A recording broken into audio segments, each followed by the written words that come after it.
Queridos, eu queria, né, compartilhar um pouco com vocês. Acho que agradeço o convite. Estou dentro do projeto Oração 2.0, que ele vá para uma oração 1000.0, né? Vai mais além de tudo. E não queria trazer nada que a gente não está vendo nesses dias na palavra profética, porque eu acho que é isso que vale a pena. O nosso coração está bem próximo, né? E aí onde eu queria começar, desde as mensagens das semanas passadas até as estava doente, né? Ainda assim, a gente falou de João 19:34. Eu queria ler com vocês, acho que é demais, na verdade, esse versículo. João 19:34. João 19:34 é espetacular. Mas um dos soldados lhe abriu o lado com uma lança, e logo saiu sangue e água. 35. Aquele que isto viu testificou, sendo verdadeiro o seu testemunho, e ele sabe que diz a verdade, para que também vós creiais.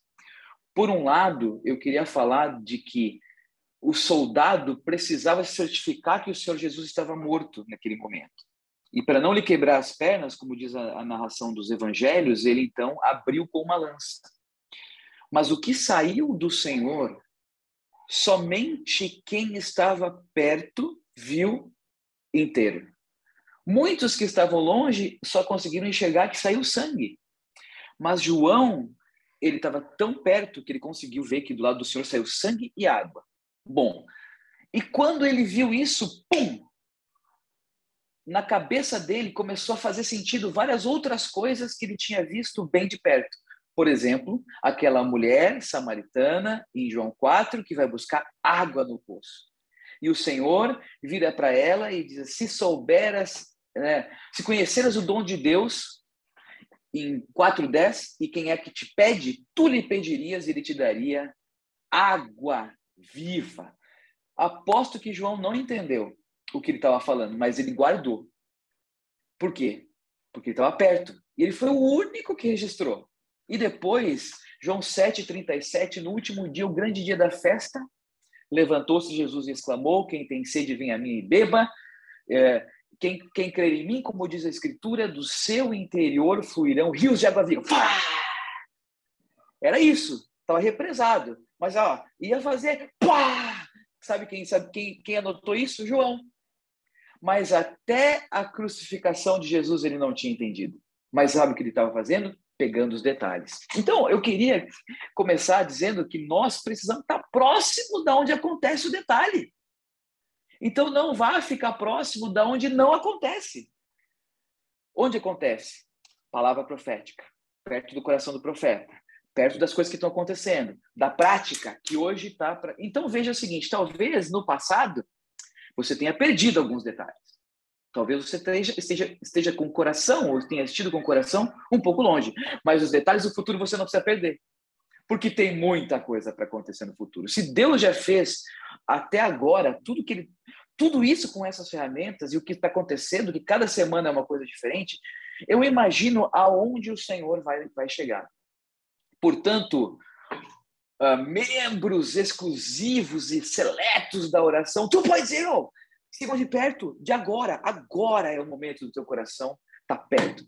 Sim, é muito cedo, talvez alguns de vocês ainda estejam acelerando. Eu não tenho esse negócio, eu acordo a 1000 por hora. Então, vocês me convidaram, vai ter que ser assim. Bom, mas aí, então, todo mundo pertinho, perto do coração do profeta, fica junto, pega os detalhes, vai guardando no coração. A hora que... Pensa no download de tudo, pensa no Matrix, pensa nas coisas, virou água viva que alcança todas as pessoas. E aí você que tem os detalhes e entrou, você não retém a água, você vai lá e ora pelas pessoas na oração, né? Orar pelas pessoas, comportagem, evangelho, CEAP, conferência, geração final. Uau, geração final está por aí. Então, pegue todos os detalhes. Fica perto. Se você não ficou perto até agora, esquece. Vamos pegar os detalhes para frente. Depois a gente... Vamos embora, porque tem muita coisa para acontecer. Bom, outra coisa que eu gostaria muito de falar com vocês hoje, porque é uma coisa que está batendo em mim. Eu não sei nem se eu sei falar. Mas quando o irmão Pedro começa a falar alguma coisa, eu fico nela. Eu vou indo, eu leio, releio, eu escuto, reescuto, e talvez eu não consegui pegar tudo. Amém. O importante é que o irmão Pedro transmita tudo para toda a sua igreja, porque se cada um pegar um pouco e todo mundo seguir o falar único, Deus então vai edificar o seu corpo. Eu queria falar um pouco da ressurreição. Eu ia até falar um pouco do contraste do julgamento e morte, mas eu vou para a ressurreição mesmo. Acho que é bem legal. E a ressurreição do Senhor foi algo que estava no coração de Deus, não somente para salvar pecadores, sim, para salvar pecadores, mas para a edificação da sua casa, da sua igreja. Então, o poder que ele exerceu no Senhor foi violento, não somente para detonar com as forças malignas, com o império das trevas, com a autoridade satânica, com as mentiras de Satanás, com as mentiras que ele fala para as pessoas e com a escravidão, mas que essas pessoas que saem dessa escravidão da morte possam se unir e edificar a sua igreja. Meu Deus, mas eu queria continuar. Então, o próximo versículo que eu acho demais, é Atos 2. Opa, espera só um pouquinho. Aqui. Atos 2, 22. Olha que tal. Tá, eu não vou falar só varões, né? Homens e mulheres israelitas, atendei a estas palavras. Jesus, o Nazareno, varão aprovado por Deus diante de vós com milagres, prodígios e sinais, os quais o próprio Deus realizou, não o Senhor, e aí que mostra a obediência do Senhor, a confirmação de uma vida que deu para o Pai toda a sua vontade, por intermédio dele entre vós, como vós mesmos sabeis, sendo entregue pelo determinado desígnio e presciência de Deus, vós, os judeus, vós o matastes, crucificando por mãos de iníquos. Agora sim, o 24.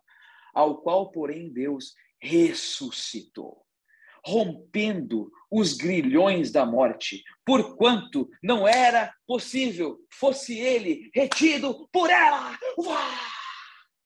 É assim que eu leio os alimentos diários, tá? Então, vocês devem... Uau! Não era possível ele ser retido pela morte, porque Deus o ressuscitou. Então, essa ressurreição, esse poder de ressurreição, seguido pela ascensão do Senhor, entrou no meu e no seu espírito. Então, para de ficar com pena de você mesmo.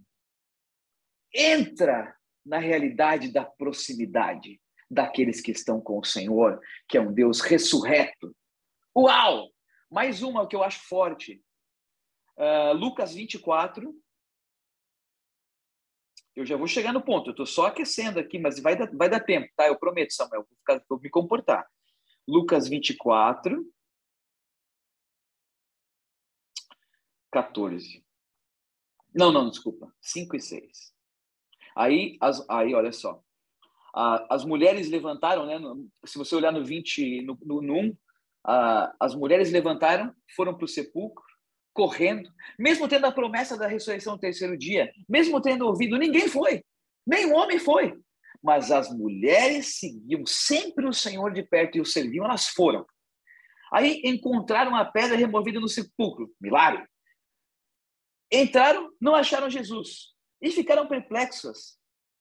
5, estando elas possuídas de temor, baixando os olhos para o chão, eles lhes falaram: por que buscai entre os mortos ao que vive? Ele não está aqui. Não é um corpo morto. Não é um morto. Vocês vieram buscar, tá certo. Esse é o coração, mas ele não está morto. Ele vive. Ele não está aqui, mas ressuscitou. Encontre esse Senhor hoje pela manhã. Encontre o Senhor que não está no túmulo, não está morto, mas ele ressuscitou para executar algo sensacional. E depois, olha só, amo esse também. Esse aqui eu vou fazer até um gesto, que é como eu imagino esse versículo, Colossenses 2, 14. É 14? Não, é 13. Aqui. É demais. E a vós outros, que estáveis mortos pelas vossas transgressões e pela incircuncisão da vossa carne, vos deu vida juntamente com ele, perdoando todos nossos delitos. Pá! Sangue. Tendo, aí sim, ó, esse eu acho demais. Tendo cancelado o escrito de dívida que era contra nós e constava de ordenanças, os qual nos era prejudicial, removeu-o inteiramente, encravando-o na cruz. Água! Mas olha só, imagina, escrito de dívida, o André Bruders, né, é advogado. Quem é advogado é uma lei, está com a dívida, está escrito. Samuel, André, deixa eu ver quem mais está aí, vou ler uns nomes. Davi Martins, Ana Paula Justine, Bianca Mello, Dani Indaiatuba, Laís Oliveira, Sueli Araújo, a minha mãe está aí também, Classi, quem mais? A Gisele, a Iana, está lá, esse é o escrito de dívida, mas sabe o que o senhor fez? Ó, na cruz, ó, pá! Quem quiser encontrar o escrito de dívida, está lá encravado na cruz, mas eu e você não estamos lá. Graças ao Senhor. Esse é o poder da edificação da igreja. Esse é o poder da oração. Esse é o poder da prática da palavra. Claro, vai ter dias que a gente vai estar esmagado. Vai ter dias que o mundo é contra nós, que Satanás é contra nós, que você mesmo é contra você mesmo, que você fica duvidando de você mesmo, e as coisas são difíceis, não dá para ficar sempre empolgado. Mas esse poder do coração, do espírito, não muda. O que está na cruz, está lá na cruz. Não se volta para a cruz. Não se recrucifica, morreu e ressuscitou. Agora não tem mais. E aí, com isso, ele fez a paz. E aí, vou continuar aqui. Aí é paz, paz, paz. Vamos ver se eu consigo terminar. Uau! Efésios 2,14, bem rápido, vou ler. Efésios 2,14. Porque ele é a nossa paz, o qual de ambos é judeus e gregos, qualquer um, do sul, do norte, do leste e do oeste, gordos e magros, entende? Americanos, brasileiros, europeus, franceses, italianos, não tem mais, do ponto de vista da igreja, da ressurreição, um só, derribando a parede da inimizade, isso é paz para edificar. Então, irmãos, entre nós não precisa ter nada. É só um cooperar com o outro, um torcer pelo outro, um amar o outro, um encorajar o outro. Ah, ele está praticando mais que eu. Vai embora! Ele está lá no Avança Jovem. Vai embora! Ele está servindo na geração final. Vai embora! Você está servindo na tua igreja? Vai embora! Acabou! Não se compara. É tudo um. É tudo ressurreição. A ressurreição trouxe a capacidade, o potencial, a chance da gente edificar a igreja. Claro que vocês já sacaram que não é por nós mesmos. Nem o Senhor fez as coisas por si mesmo. Mas é essa realidade que está em cada um de nós hoje. Muito bem, continuando, vou ler mais um pouco de Efésios. Efésios 2, 19 e 20. Cadê? É isso aí. Efésios 2 mesmo? Ou Efésios 4? Efésios 4. 4, acho que é 4.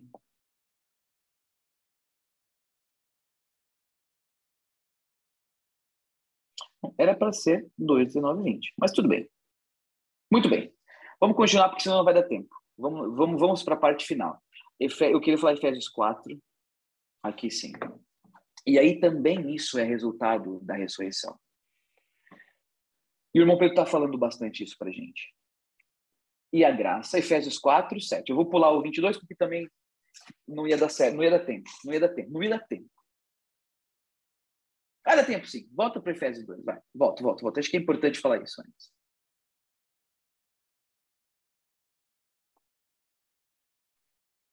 Na verdade, eu queria falar aqui, ó.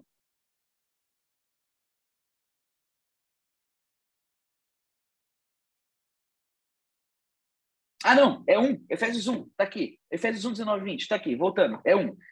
Tem que falar. Ó, vamos lá, 19.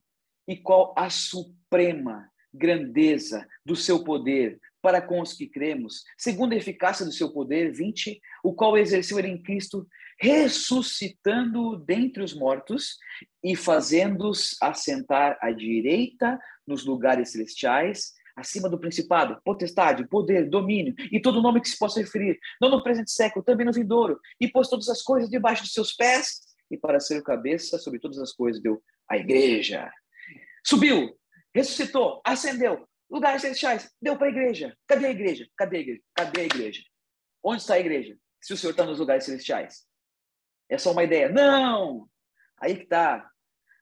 Né? E se você olhar em 2:6, 2 e 6, olha, 5 e 6, estando nós mortos em nossos delitos, nos deu vida juntamente com Cristo, pela graça sois salvos, e juntamente com ele nos ressuscitou. Quem ressuscitou? O Senhor. Mas quem foi ressuscitado aqui? Você, eu. Então eu também ressuscitei com o Senhor, quando eu criei, quando eu aproximo dele, quando eu o amo. Enquanto ele está numa vida de ressurreição, eu estou próximo dele, essa vida me influencia e nos fez assentar nos lugares celestiais em Cristo Jesus. Fomos juntos. E aí sim, Efésios 4, que é justamente o que o Pedro está falando, Efésios 4, 7. Mas aí, quem é ressuscitado, quem crê no Senhor, quem foi limpo pelo sangue, mas também introduzido na vida do Senhor por meio da sua natureza, da sua palavra, e a graça foi concedida a cada um de nós segundo a proporção do dom de Cristo. Por isso diz, quando ele subiu às alturas, lembra que ele estava lá no Hades, como diz, lá nas profundezas da terra, mas eu não sei se isso é um lugar físico ou se é um lugar espiritual. Porque se você tiver uma super broca, aquela broca que cava túnel, e for cavando até o centro da Terra, eu não sei se a gente vai encontrar o Hades. Eu acho que é lá, mas é um lugar espiritual, que tem as duas partes, aqueles que creram no Senhor, o Senhor de Abraão, e aqueles que se perderam. Né?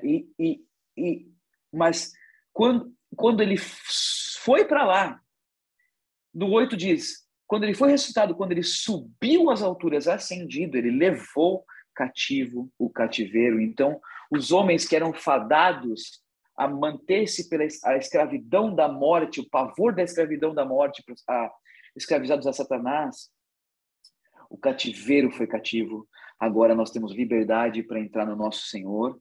E ele, então, concedeu dons aos homens.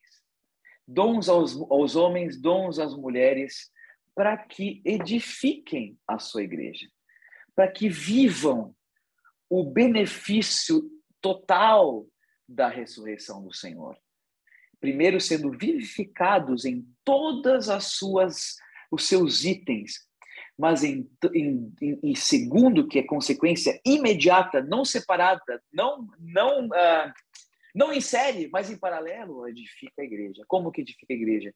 Exercitando os seus dons, invocando o nome do Senhor, orando, cantando, oração dos 2.0, orando pelas pessoas, lendo a palavra, amando a palavra, reverenciando a palavra, amando o profeta que Deus nos deu e aquilo que ele fala como palavra de Deus, e seguindo o que ele fala, e correndo o risco de praticar mesmo quando você não quer. Correndo o risco de praticar, mesmo quando você fala, eu não gosto disso. Eu sei que você pensa. Eu não gosto disso. Não tem importância. Corra o risco de ter uma grande experiência com o Senhor. Corra o risco de pensar fora da caixa. Tire o não posso, é impossível, para mim não dá do seu vocabulário. Não vou, eu quase dei um spoiler do Geração Final agora, não vou dar, vou me segurar. Me segurarei.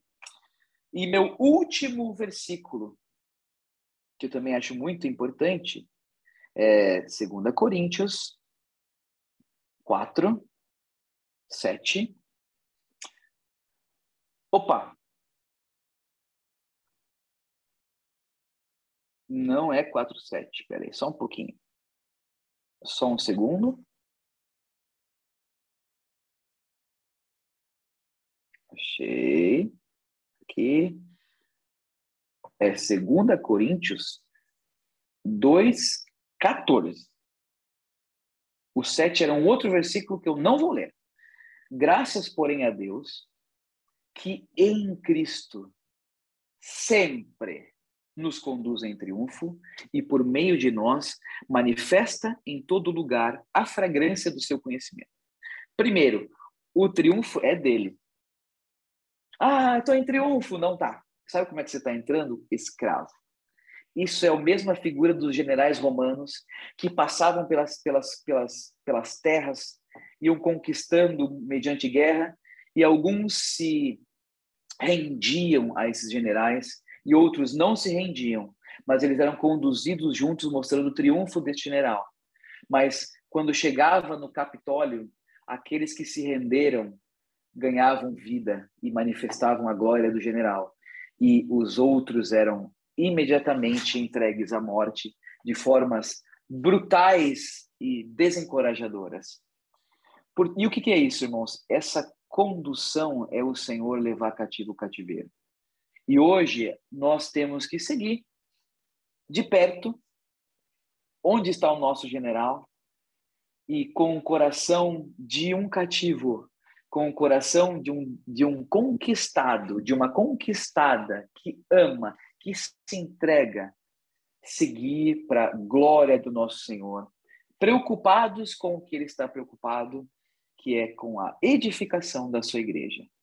E nós ainda temos homens dons, Efésios 4, 7-11, homens e mulheres dons, que nos aperfeiçoam para servir, para ganhar mais graça e aumentar a nossa capacidade. Lembra do aumentar a capacidade? Vai ter um negócio na geração final sobre isso. Não vou contar. Eu sei de todos os detalhes, não vou contar nenhum, mas prepare-se. Prepare-se. Aumente o seu dom. E outra coisa, é legal que o irmão Pedro falou, quando a gente está praticando, ainda que no nosso tempo determinado, que nas nossas limitações de vida, talvez nem todos nós sejamos tempo integral. Eu acho que talvez até nesse momento aqui tenha menos comportadores e mais irmãos que têm os seus trabalhos e estudos seculares. Nesse tempo que nós temos, nós também edificamos a sua casa. E aí edificamos também na rede de cuidados, na central de acolhimento, na edificação da sua igreja, nos grupos familiares, nos serviços que nós prestamos ao Senhor na igreja. E tudo isso, dessa maneira, é contado para o Senhor, é contado em memória dele, diante de Deus, e também em nossa memória para a sua vinda. Jesus é o Senhor. Continuemos, sigamos queimando, explodindo bilhões de graus, fissões nucleares, fusões nucleares dentro do nosso espírito, para que a nossa vida, a nossa oração, o nosso momento com o Senhor não seja morno, seja quente, de amor ao Senhor, que nem aquelas mulheres que não quiseram nem saber, seguiam o Senhor, serviam Ele com seus bens, foram para Jerusalém para os seus últimos momentos, se derramaram diante do Senhor, assistiram à crucificação tão perto quanto possível e buscaram o túmulo antes de todo mundo, esperando completar o embalsamento, mas perceberam que Deus havia ressuscitado e ascendido. Jesus é o Senhor. Espero que seja isso que vocês tenham hoje de experiências nesse momento.